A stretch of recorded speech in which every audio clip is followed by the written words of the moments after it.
Hi there, I'm Henry Rossoff inside the PIX 11 Plus Streaming Center. We wanted to bring you some bonus content from my colleague Dan Mannarino's interview with Mayor Eric Adams on the Big PIX on Politics show. After the main interview, Dan was able to go back and forth with the mayor on some important local issues, including the opening of swimming pools and if we'll see a lifeguard shortage, what's going on with this really dangerous air conditioning situation, especially during the heat wave this past week we saw at Brookdale Hospital, and a few more other ins and outs that have been affecting New Yorkers. Let's all take a listen. Let's talk about affordability for a second. Yes. Okay. So, how do you plan to change people who say he had 4 years to do affordability, and I still don't believe that anything changed for me? Now, I know you're going to say you did things. Explain to those folks what you did and what you're going to do. Well, and that's the beauty of it. Madani doesn't have a record. I have a record. And so when we pick about part of affordability, what are people talking about? And that was the analysis that we did when we came into office. Child care. People are concerned, Eric, I don't have enough money for child care. We dropped the cost of child care from $55 a week to less than $5 a week. People say, how do I get money just to do some of the basic utility services? We made high-speed broadband free for NYCHA residents. Look at your broadband bill and see that's money back in their pockets. Mm-hmm. Brought down the cost of those who use our MetroCard system, brought down that cost.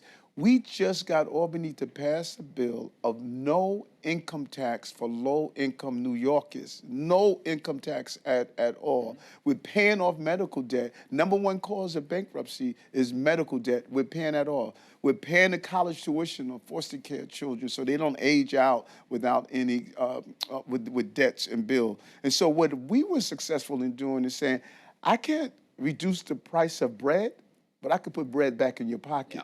We found $30 billion to put back in the pockets of New Yorkers. A couple other quick questions for you. You mentioned, the court case, and some folks may say, well, you're still surrounding yourself with people that raised a red flag during the first campaign. That was Winnie Greco, Brianna Suggs. They were there yesterday for your announcement. Why hire them back? Listen, I love that question. Winnie's not on our campaign. She's one of the many New Yorkers that has not been convicted of any crime, one of the many New Yorkers that are still participating in their right to be part of the politics. Okay. Now, the same people who criticize her are those who call for criminal justice reform, that after people commit murders, we should let them back in society and give them an opportunity. Now let's look at Brianna Suggs, a young woman that was successful in her career that was demonized. And now should we say to ourselves, not convicted of a crime, not even indicted of a crime, we should say to ourselves that you should no longer be able to continue your career although you have never been accused of anything wrong. That's wrong. That's hypocrisy, when in the same voice that we're saying that we should be given prison reforms and all of these other reforms, but here it is, a woman that was never charged with a crime. She should not be able to continue her career. That's not the life I live. I fought for reforms in our criminal justice system, even as a cop. I'm not going to allow people to demonize individuals.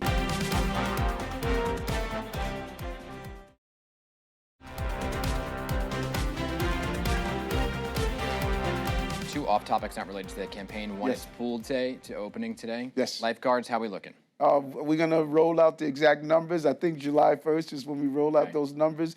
We're going to continue to recruit. And, you still look fit and in shape. You'll be a great lifeguard. Yeah. I can't be a lifeguard. Can't pass the test. But you're not going to have to close anything in terms of beaches. That's our goal. We want to have full occupation. Commissioner Rodriguez is on top of it. 40-year veteran. She knows how to do this. And if I may ask you, just about a fellow journalist. Yes. That I know you know where I'm going with this. Yes. Mm-hmm. You often talk about First Amendment rights, freedom of the press. Yes. Do you feel that banning a journalist from coming to your press conferences is the way to go? No, and listen, and you're 100% right, Dan, about the importance of journalism. And listen, I get critique all the time by journalists, all the time. Yeah. Let's understand. Part of the job. And it is. And we spar back and forth. But let's understand the constitutionality. You have freedom of the press, and you have freedom of speech. People forget that part. So when I set up our off topics, my biggest fear in life is disorder. As a police officer, I see disorder, and that's my pet peeve, and it freaks me out when I see disorder, you know. When I'm holding off topics and we're not respecting the journalists that are in the room, and you're not respecting me, and you're creating disorder after being warned over and over again, can you please stop doing that? Can you please stop being disruptive? He just refused to stop doing it. He's made up his mind that I'm not going to respect you, and I'm not going to respect the people who are in the room. And if I allow that to happen, then we have total anarchy in the entire room. But you didn't be called on to begin with, so you don't get to that point. Yes, but I never interrupt. When you look at my off topics, when my journalists are speaking, I'm quiet. Yeah, I never interrupt them. I never talk over them. When I speak, and I make the rules clear from the beginning. And so you say, well, Eric, you didn't call on him before. There is no rule in this constitutionality that I have to call on him. Okay. There's no rule to that. And for someone to say that, hey, we have freedom of the press, I have freedom of the right to say, I want to call on you. You in the room, but I don't have to call on you, you know? And so for him to say the reason I'm yelling out and disrupting the room is because you didn't call on me, that's disrespectful to the journalists, and that's disrespectful to me. And I'm not going to allow people to be disrespectful to me or my team. Understood. I don't know if you know about the situation at Brookdale Hospital with the no air conditioning. Yes. I know that they're saying they're coming, but we just got out of the heat wave. What took so long? We are doing everything possible to assist them. That's a state hospital. Yeah. But at the same time, we want to continue to be partners with the state. It is the state entity to make sure that hospital receive what it deserves.